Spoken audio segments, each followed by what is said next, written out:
Jose Rizal, Love, Loss, and Devotion to the Motherland of the Philippines.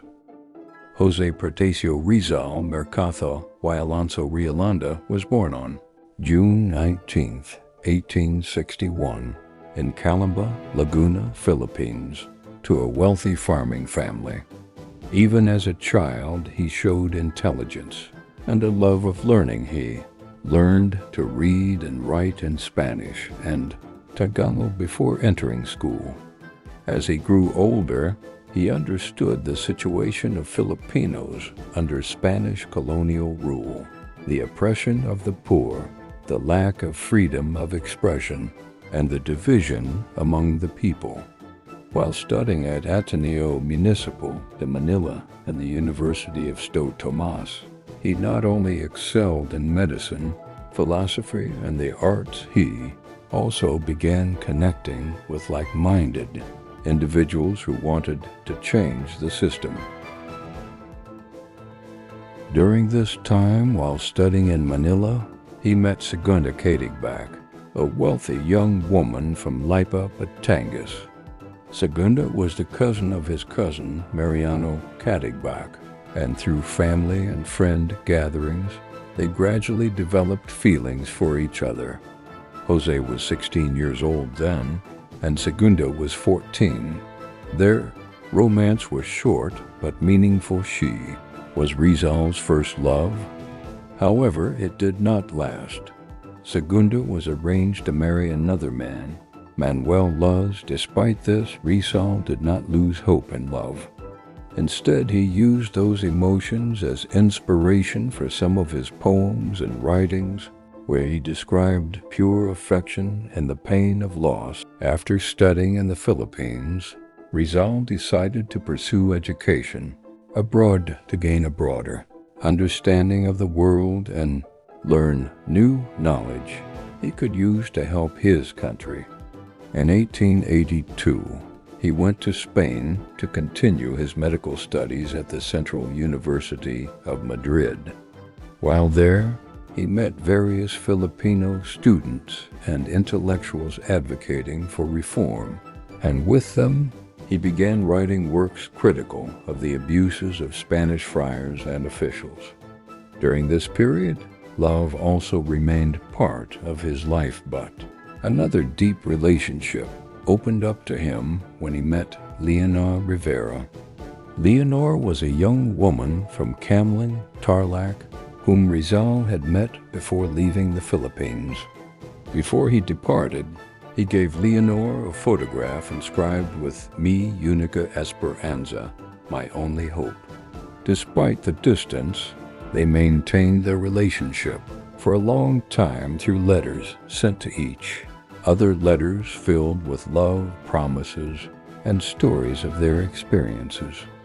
Leonor became the guiding light in his life as he endured hardship and exhaustion abroad.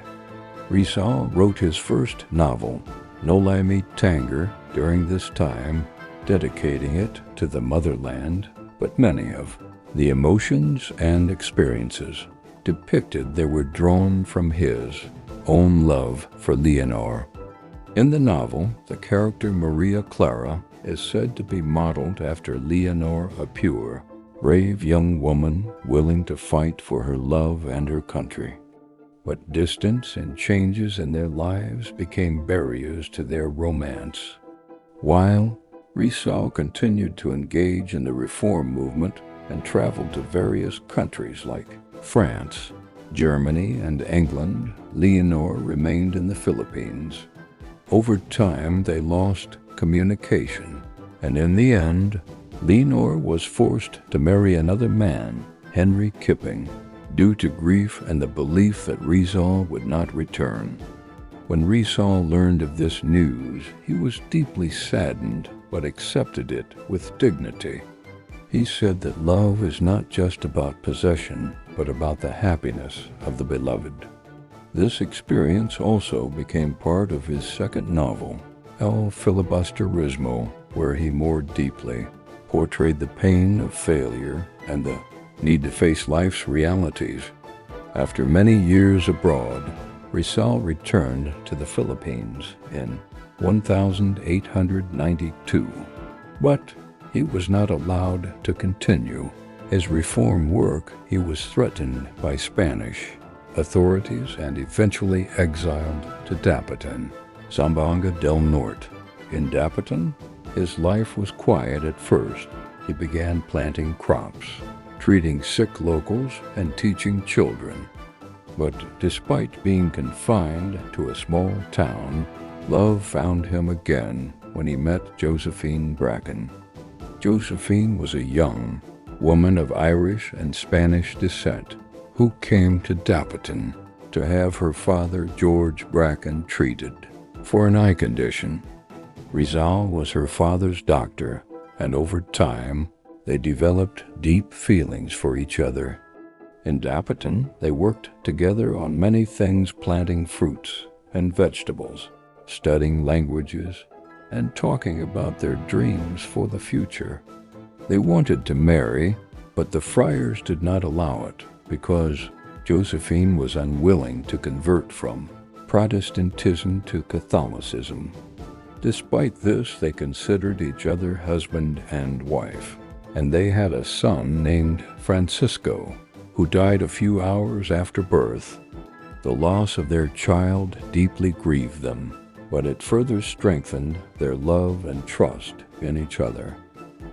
During this time, the Philippine independence movement was growing stronger. The Katipunan, founded by Andres Bonifacio, had begun taking up arms against the Spanish. Rizal tried to prevent war, as he believed problems could still be solved through words and reform. He decided to go to Cuba to help people suffering from the war there, but along the way he was arrested and brought back to the Philippines. On December 30th, 1896, before he was executed by firing squad in Bagumbayan, now Luneta Park, he had a final chance to speak with Josephine. He entrusted his belongings and writings to her, saying that even if he were gone, his love for her and his country would never fade. Before his execution, he wrote his last poem, Mi Ultimo Adios, My Last Farewell, filled with love for the nation and hope for the Filipino people's future. Throughout Jose Rizal's life, love was not just an emotion for one person, but a force that gave him strength to fight for justice and freedom.